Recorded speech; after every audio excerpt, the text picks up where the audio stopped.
The scanner read his pupils. The glass recorded his fingerprints. And the system spoke. Absolute match. Murderer. But there was an impossible detail. When those crimes took place, he hadn't even been born yet.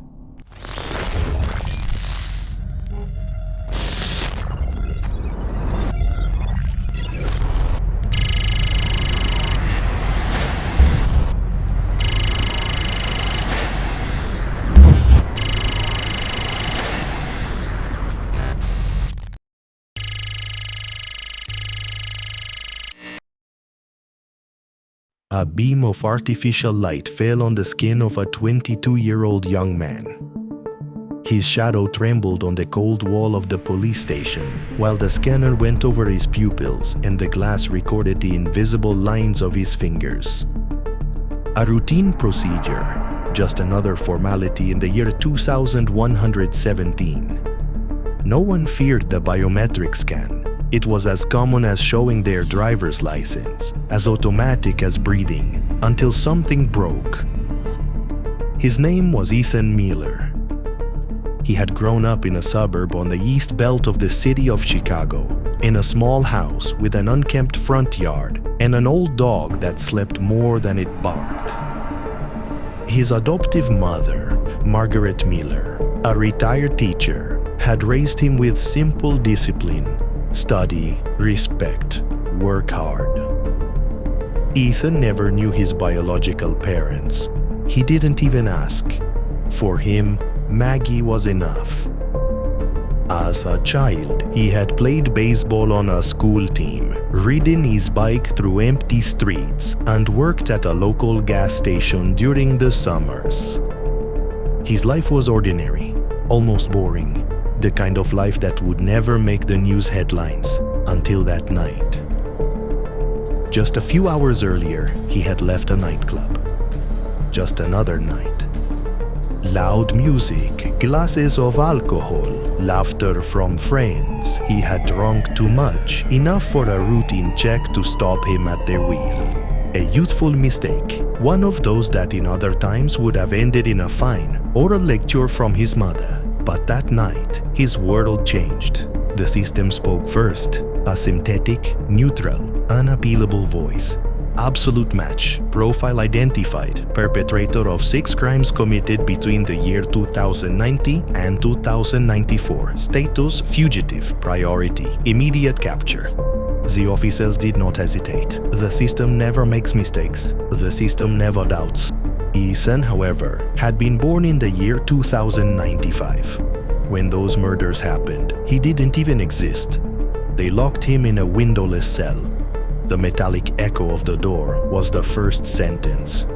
He did not scream, did not beg. He sat on the metal cot with his hands on his knees, remembering his mother's voice calling him, "Ethan, son, don't get into trouble. Demasia, dinotas lantasiatas."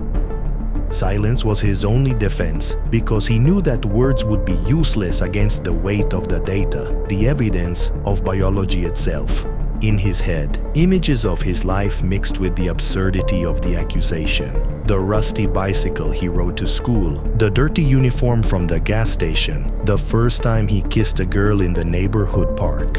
How could all that be erased with a digital report declaring him a murderer? The files were there. 6 bodies, 6 scenes marked by brutality, 6 irrefutable traces. Blood, fingerprints, DNA, and everything matched him. It was then that a different man appeared, an old-school investigator, one of the few who still distrusted the perfection of the system. His name was Robert Hayes, a detective for 4 decades. He had seen it all. Digital forgeries, evidence manipulations, innocence thrown into the void of a conviction just to protect the powerful. Hayes never trusted algorithms or screens. He trusted in the human, in a hesitation, in a praise, in a silence. He examined the reports, went over the dates, reviewed every piece of data, and the impossible opened up like a crack. That was not a mistake, it was something else. Ethan had not been born in a common way. His DNA, his fingerprints, even his iris were not unique. They were a design, the result of a secret branch of the program, a harvest of synthetic souls, an advanced level not listed in public catalogs or known protocols.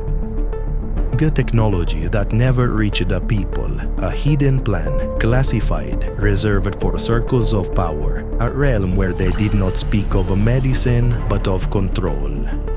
Detective Hayes tried to follow the trail, but every door he touched was closed, every file blocked, every access classified at government levels impossible to cross. It was as if someone had erected an impenetrable wall to protect the truths.